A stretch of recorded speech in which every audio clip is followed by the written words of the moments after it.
Family Theater presents Ruth Hussey and Ray Bolger.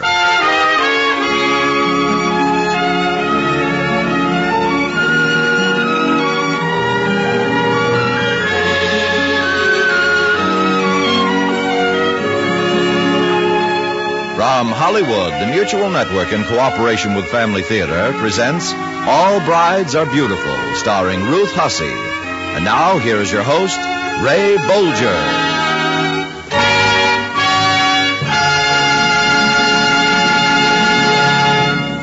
Thank you, Tony Lafrano. Family Theater's only purpose is to bring to everyone's attention a practice that must become an important part of our lives if we are to win peace for ourselves, peace for our families, and peace for the world. Family Theater urges you to pray. Pray together as a family.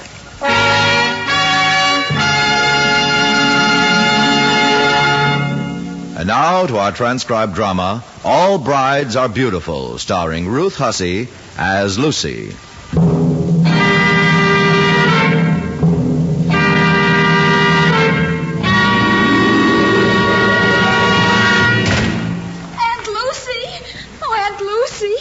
Whatever's the matter? Oh, Aunt Lucy, I know I shouldn't burst in on you like this, but you're the only one that I could talk to. You always seem to understand. Is it Bob? He's thrown me over for Sharon. They're going to be married right away. He told you so himself? He wrote me a letter. Oh, why couldn't I have been beautiful like Sharon? I don't blame Bob.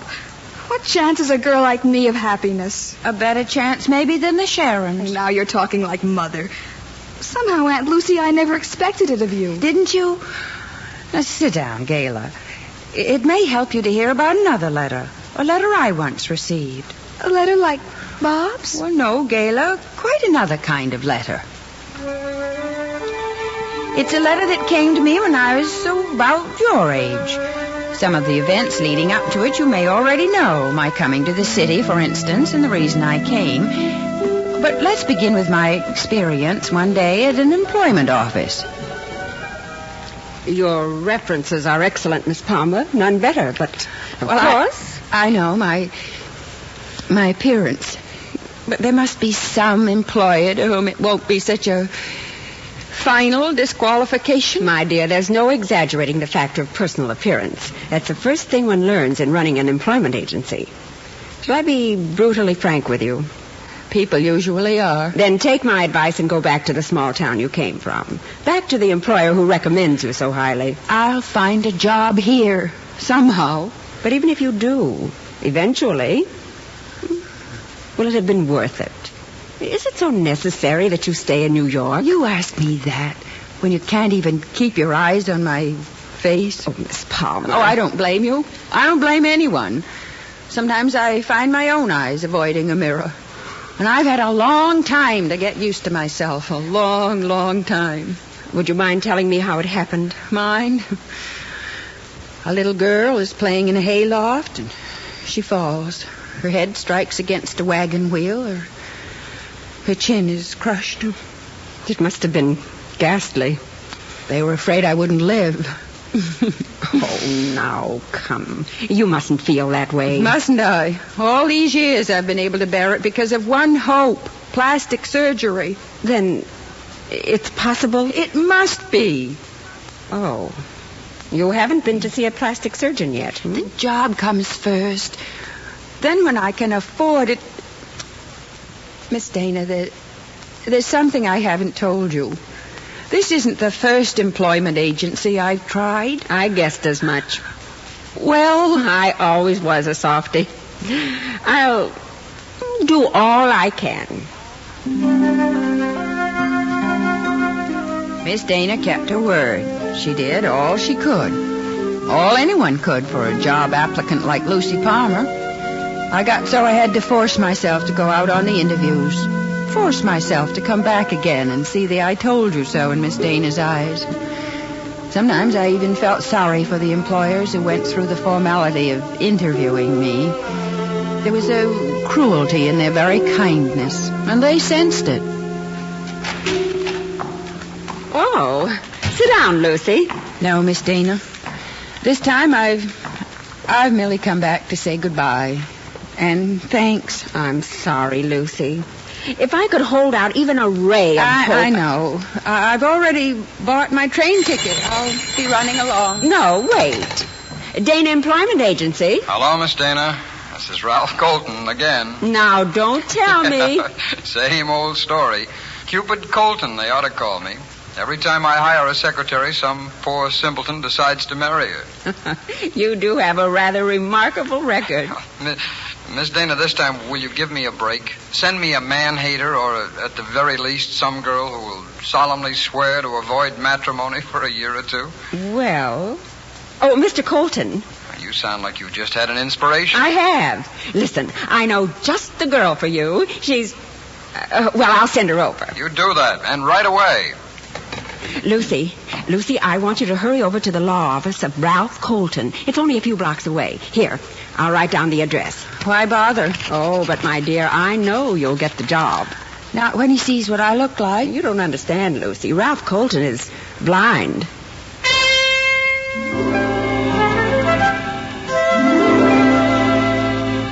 I could hardly keep from running all the way.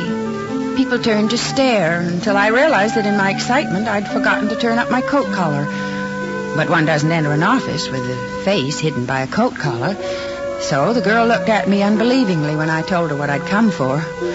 It was an incredible relief to be alone at last with Mr. Colton. Well, Miss Palmer, I have only one more question. How soon can you start? Oh, this very minute. You know all the right answers, Miss Palmer. I'm anxious to have the other girls start showing you around immediately so that by the time she leaves, you'll know Mr. Colton. Yes? I want the job very much. But before you make up your mind definitely, there's something you should know. No? My face. I had an accident when I was a child. Miss Palmer, I know how you must feel. I've been handicapped since childhood myself, you know. I went blind when I was 8. Now then, if you'll just tell Miss Whelan... Oh, Mr. Colton, I'm afraid you still don't understand. The truth is that no one else would hire me. I know you'll make a perfect secretary. But it doesn't seem fair. You sure you don't mind that my face... Miss Palmer, you have a lovely voice. A very lovely voice.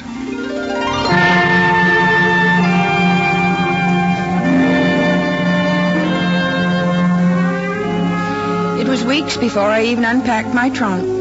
The trunk somehow was a symbol of permanency, and this couldn't last. Even when it did, even when the weeks had flown smoothly, serenely, securely into months, even when the trunk was finally unpacked, I found myself unaccountably putting off the very thing for which I'd waited a whole lifetime, the visit to a plastic surgeon. Tilt the chin a little more. That's better. You've been dreading this examination, Miss Palmer? What makes you say that, Doctor? Steady now. Yeah, you canceled your appointment twice, I'm told. Oh, well, that was because, things came up. Yes, they invariably do. Now the left side, please. Doctor, I don't ask you to make me beautiful. Just so when people look at me... Yes, of course. Yeah, no further need for this glaring lamp. I'm not going to tell you to relax, Miss Palmer, because I know that would be utterly impossible. Neither can I dismiss all your doubts and fears with that magic word, yes. Well, then, it's no. No, not quite that simple either.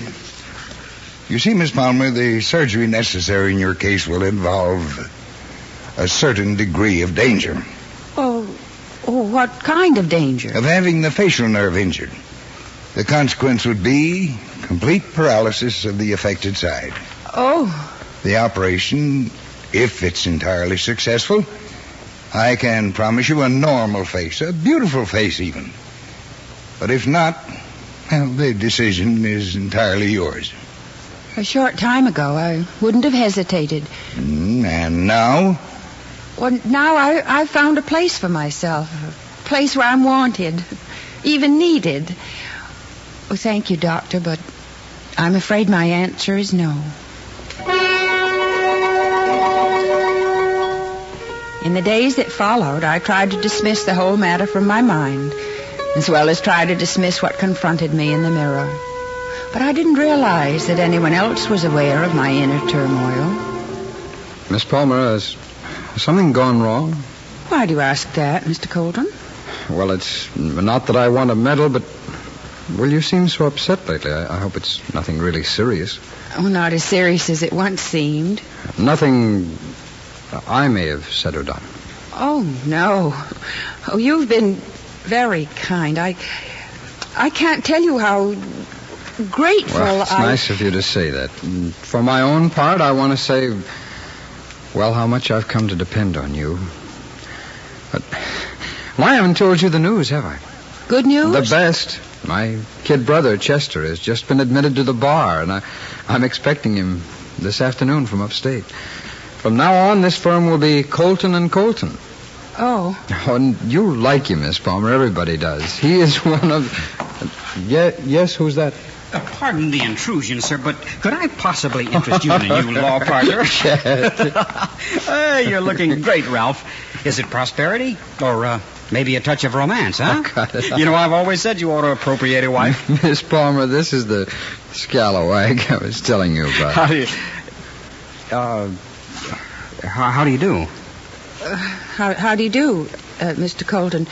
If you'll excuse me now... don't go on my account. I was just leaving. No, Chet, you just... Somebody I promised to look up as soon as I got in. Well, same old Chet. The new member of the law firm of Colton and Colton treated me most of the time as though I were invisible, or at most a pair of hands that took his dictation and typed his legal briefs. It was less than a month before I discovered, quite by accident, how thoroughly justified I was in giving way to a mounting sense of misgiving. Ralph, it isn't good business. That face of... Chet! Is that you, Miss Palmer? Oh, it isn't important. Just that bill of particulars to be signed. Later, perhaps. No. Let me have it now, please. Very well. Your pen. Oh, and the line for your signature is here. Thank you. Lucy, I'm terribly sorry. About what? I'm the one who should apologize. And I do, Miss Palmer. It was rotten to have it happen that way. Well, did something happen? Oh, now, Lucy, it's no use. You couldn't have helped hearing what... Oh, before I forget, may I leave early this afternoon? There's something I should attend to as soon as possible. The wind blew fresh and free on my face as I hurried on my mission. That face, Chester Colton had called it. I'd overheard worse things before, but never with such impact. It was with collar turned down and with relentless steps that I headed for the office of Dr. Albert Lowerman, plastic surgeon. So you've reconsidered, eh? Yes. Yeah. Now, Miss Palmer, I neglected to tell you the last time that there'll be pain, agony. Lots of it. I expected there would be. Now, this is not one of those anesthetic operations you can sleep through. Even if everything works out perfectly, there'll be weeks, yes, weeks when you'll have to lie with your arms strapped to your chin. Oh? Yes, you see, we have to graft a skin flap from your arm. First of all, we'll have to remove sufficient gristle from the ribs to build up the chin. Not many of us could go through the ordeal you'd be in for... Please, Doctor. And I wouldn't blame you, Miss Palmer, if you were to change your mind again. There's one thing you haven't told me yet. When can you operate? The next 2 weeks were the longest I'd ever endured, for it was 2 weeks until the operations. Luckily, there was the task of finding a girl to fill in for me at Colton and Colton and breaking her in. All the while, Chester Colton behaved rather guiltily toward me, and Ralph was more considerate than ever. So tomorrow's the day, Lucy, huh? Yes. I will miss you a lot. Well, it's very kind of you to say so. You don't know what it's meant to me to... But the new girl's caught on remarkably well, and by the time I come back, you'll probably prefer her. Oh, I hardly... Lucy, must you submit to this operation? Well, that's a strange question, Mr. Colton. Lucy, I've had a talk with the doctor. I shouldn't have, I know. I'm only your employer, and I have no business interfering in your personal affairs, but... Well, I wanted to be sure everything was going to be all right. Well, And I Dr. Laumann appreciate says it. there's a risk, Lucy, a big risk. So don't go through with it. It isn't worth it. Well, it is to me. No, now listen to me, Lucy. I know how you feel, but, well, maybe it would make a difference. Maybe you'd change your mind if you Nothing knew... could make me change my mind. Nothing.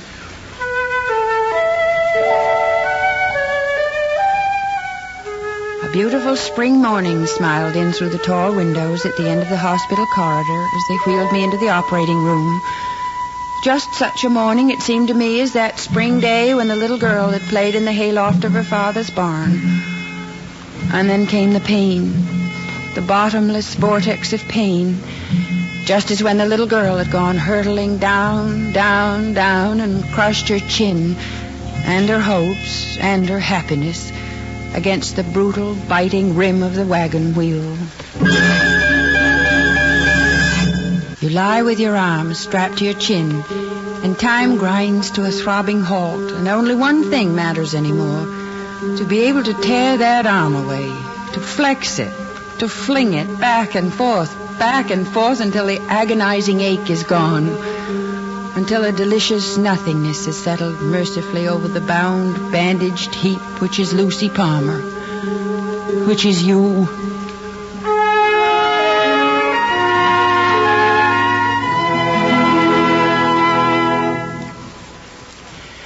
I thought this moment would never come. The moment of my unveiling. You mustn't give way now, Miss Palmer. Not when we've reached the end of the trail. The end of the trail. Maybe. Now, Lucy... Oh, I'm sorry. I'm just nerves. Maybe Ralph and I shouldn't be here, especially me. It was my idea, but, Lucy, if you'd rather... Oh, that we- no, I'm glad. And I've never thanked the firm of Colton and Colton for converting my hospital room into a flower garden. You've no idea what they've meant to me. Now, steady now, Miss Palmer, while I snip off these bandages.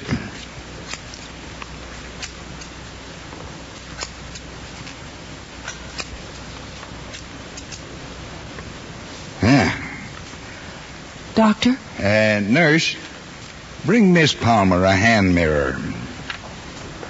Well, Chet, tell me. She's beautiful.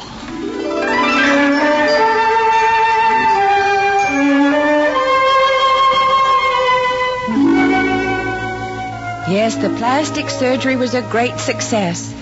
People no longer looked away from me in embarrassment. Now, unbelievably, they turned to admire Lucy Palmer as she walked down the street or sat in the restaurant or entered the elevator or rode the bus. Yes, I was beautiful, and the world was beautiful, incredibly, unendingly beautiful. Well, that'll be all, Lucy, and don't hurry getting those letters out. Well, in that case, Mr. Colton... Oh, no, just a minute. Lucy, there are two Mr. Coltons, and it makes things awfully confusing. And frigid and formal. Not to say downright unfriendly. Yeah, so, well, it is therefore the verdict of this court that the defendant, Lucy Palmer, shall hereafter refer to the Messrs. Colton by their personal appellations, to wit, Chet and Ralph. Step down.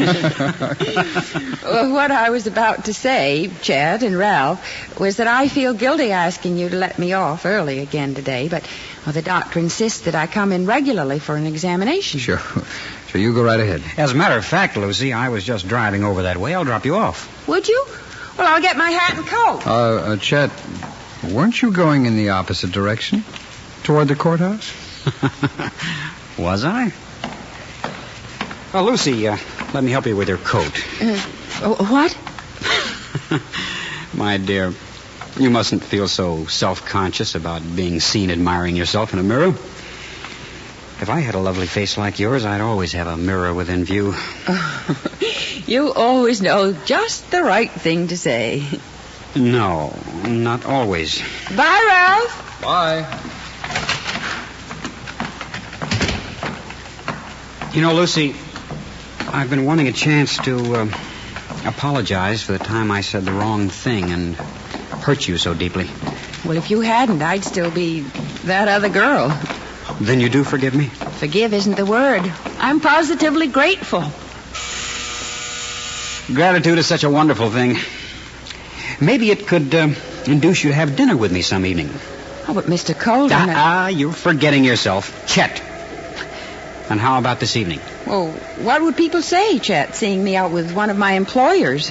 They'd probably say, lady of the dimple chin, that one of your employers had finally come to his senses.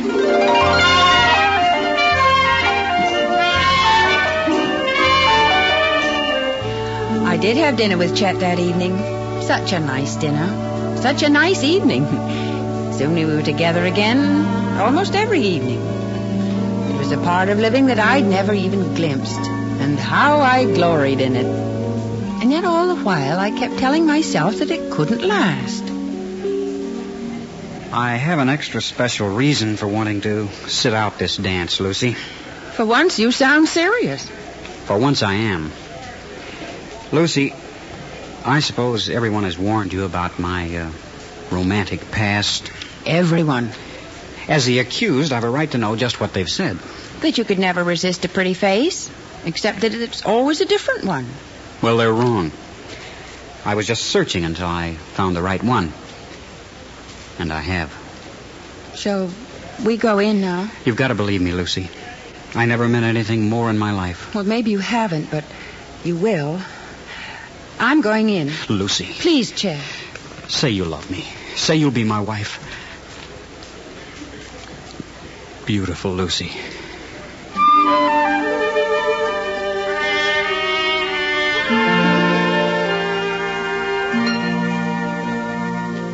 Well, I can't say the news is wholly unexpected. I guess you both know you're my two favorite people, so all the happiness in the world to you. Thanks, Ralph. Well, you've been so wonderful to me from the very first, Ralph.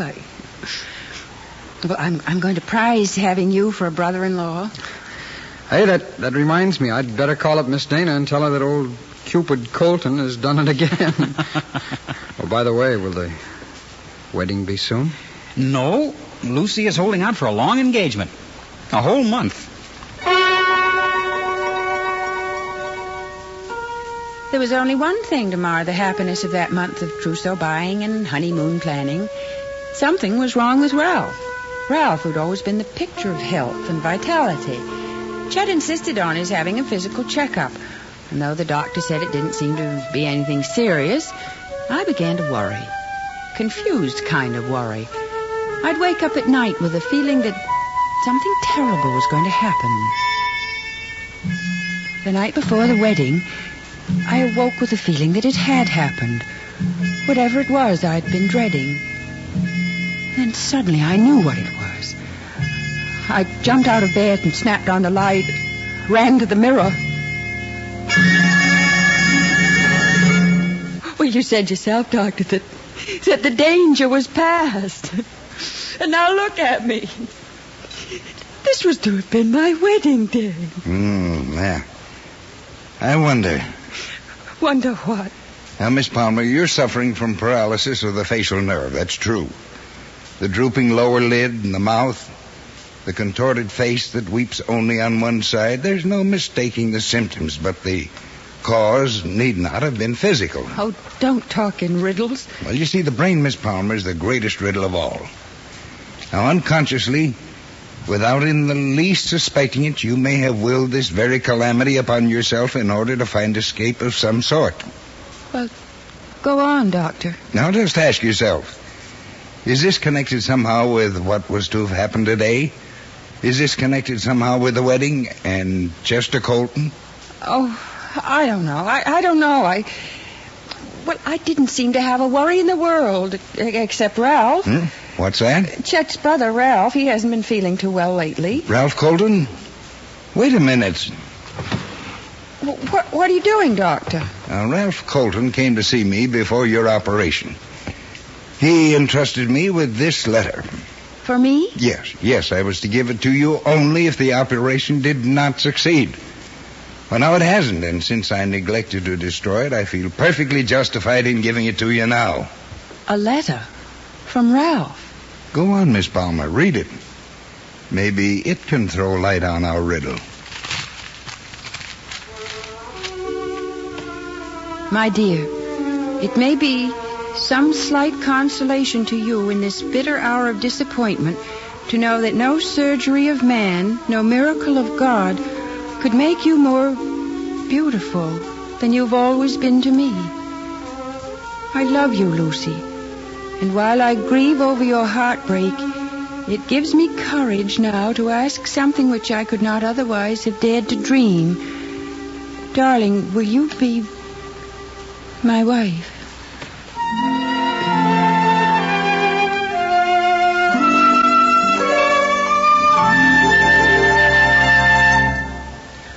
Well, Gayla, now you know about the letter I once received. Yes, Aunt Lucy. And now I think I understand what you meant. You meant that Bob couldn't really have been in love with me. Not if I lost him to Sharon just because she was beautiful. I suppose that someday I may even be thankful about my letter. I'm sure you will. You and Uncle Ralph are the happiest couple I know. And to think that if it hadn't been for that facial paralysis... But there's no sign of it now. And never has been as far back as I can remember. That's right, Gayla. Every trace had disappeared by the day of our wedding. But then, as Ralph has always said, all brides are beautiful.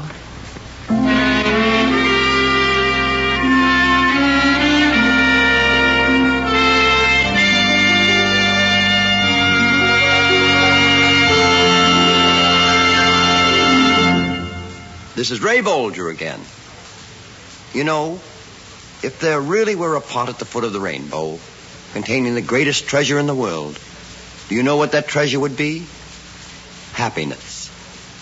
Yes, happiness, the most priceless possession there is. I think if you get right down to it, every one of us agree that happiness is the one thing we really want. Lots of times we get a little sidetracked, thinking that a new job, a new car, more money will bring us happiness. But deep in our hearts, we know it won't. Because real happiness has nothing to do with wealth or material things. Happiness is a quality that comes from love. Unselfish love. Love of God. Love of our own husbands and wives. Our children. Our families. And the road to happiness isn't a rainbow. It's a difficult path where we have to keep climbing, pulling, working all the time. But one thing that smooths the path is prayer. Family prayer. Try it and you'll see. Ask God sincerely and with complete faith in His understanding for His help. So pray. Pray together as a family every night. For a family that prays together stays together. More things are wrought by prayer than this world dreams of.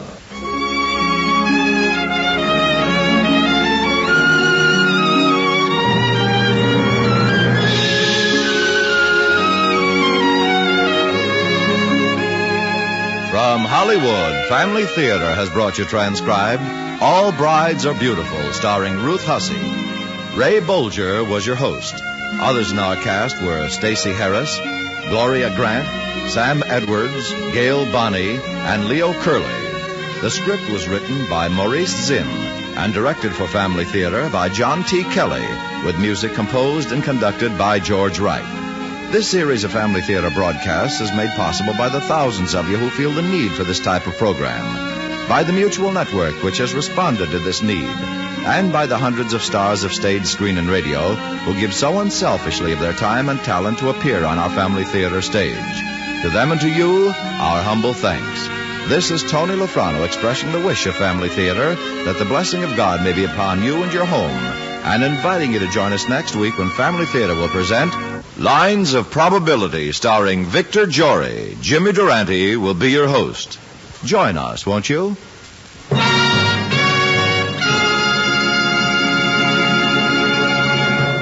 Family Theater is broadcast throughout the world and originates in the Hollywood studios of the world's largest network. This is Mutual, the radio network for all America.